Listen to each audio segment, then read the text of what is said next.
Magandang araw mga kaibigan. Bigyan natin ng reaction, opinion ngayon itong balita ng Bilyonaryo News Channel. Mga bahay ng mga politikong dawit sa flood control, nandito ang mga bahay nila, mamahal ng mga bahay. Nasa 100 million ang kandidat, parang Forbes Park din ata dito eh. Baka mas grabe pa kasi nasa Baguio, malapit sa Baguio sa Maitugon, Benguet. Napakagandang tanawin. Grabe.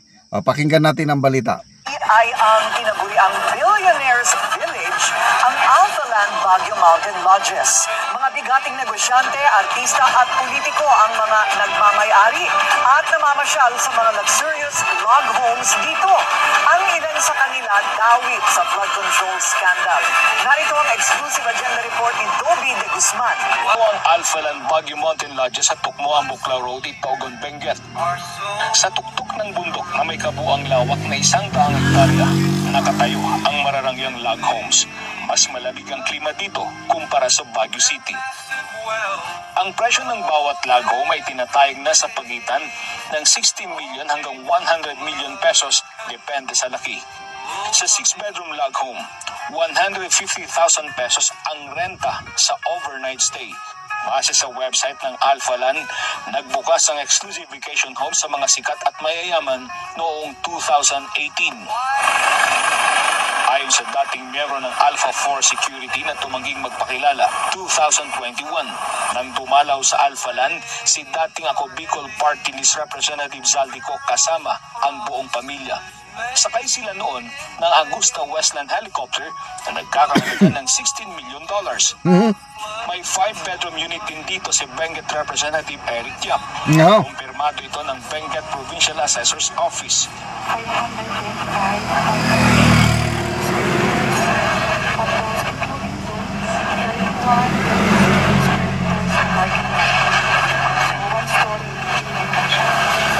Saan po yan, ma'am? That is a place where matatagpuan po yung... Pagbubunyag pa ng informant, may 6-bedroom unit din si Senator Francis Escudero. Pero hindi raw ito nakapangalan sa senador. Bagkus ay sa Charmo Baguio Log Homes Holdings Incorporated. Sa records ng Provincial Assessor's Office, walang Alphaland Log Home Unit na nakapangalan sa senador at sa Charmo Baguio. Sa pananaliksik ng Bilyonaryo News Channel, nakita sa website ng Alphaland Corporation na kasama sa mga board of directors si Senator Francis Escudero.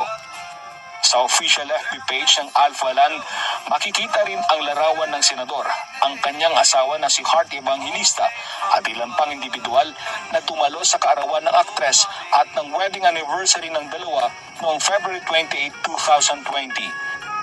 Nagpadala ng mensahe ang PNC kay Senator Escudero para humingi ng pahayag tungkol dito, pero hindi pa siya sumasagot.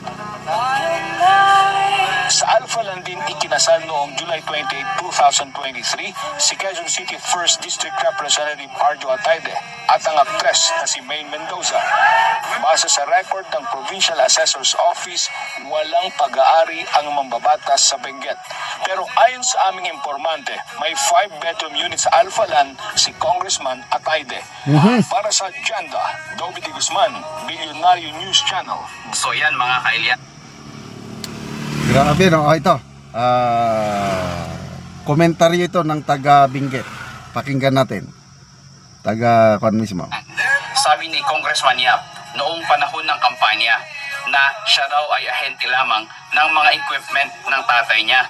At sabi nga niya, nagbibiyahe siya sa Benguet at kumakain lang sa Jack's Restaurant.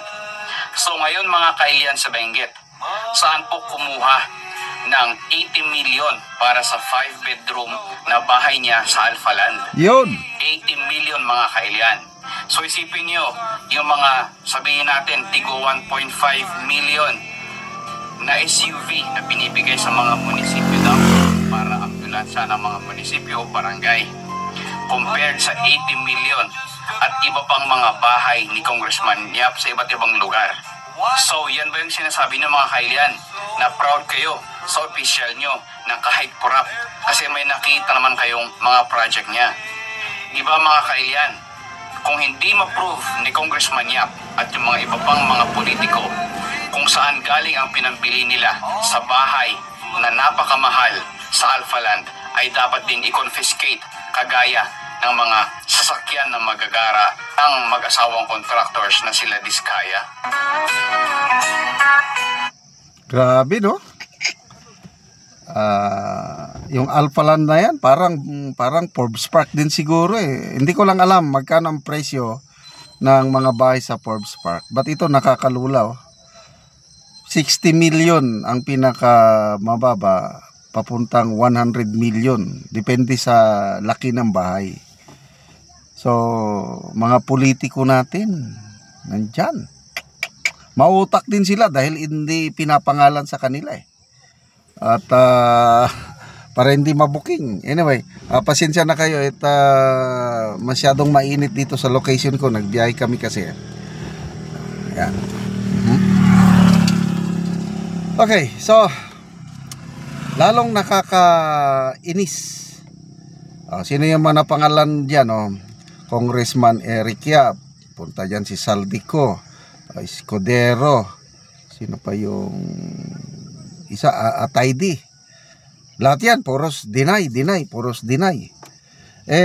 Talagang mahirap mapatunayan. Yun ang dilema natin eh. In our minds, in our perception, alam na natin kung paano ang nangyari. Kaya lang dahil sa magagaling sila, di sila nag-iwan ng paper trail sa kanilang mga involvement dyan sa kickbacks na yan. Wala, parang mahirap maparusahan. Yung initial report ng ICI, hindi ako kontento doon. Saldico, inirekomenda. Wala ka rin. Yes, talagang involved si Saldico.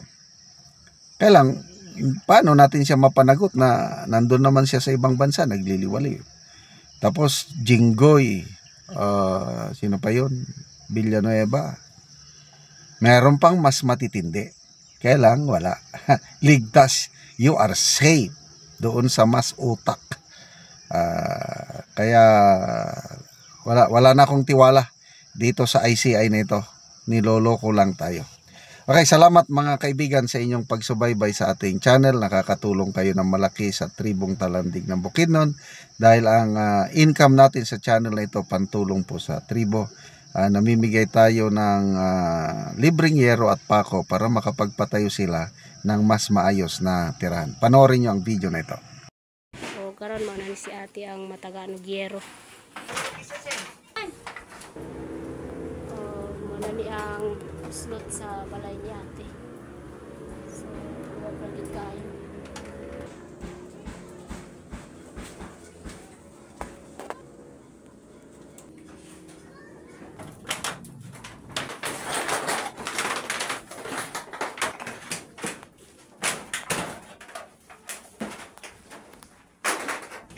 So, karon ate, pila na ni katuig ang imong balay ate nga 9 ani na buslot na gyud kayo ang yero.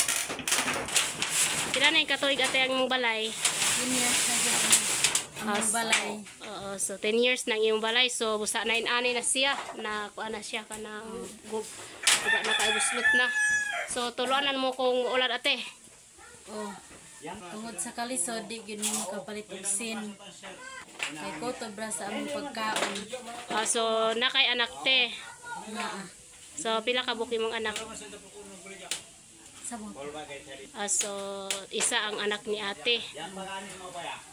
So, asay mong bana ate? Nagtrabaho. So, nagtrabaho ang imong bana. So, ikaw lang ang nadire. So, si ate, guba na ilang balay. Busa kung muulan, tuluan na gid kay sila. Busa, gitagaan na to sila og yero aron sila makaatop. Dako gyud akong pasalamat sa Ginoo kay natagaan na ni Giero. Sa nag-sponsor, dagan pa ang mga tagaan ani. So, si ate, so, muna ilang itsura sa ilang balay.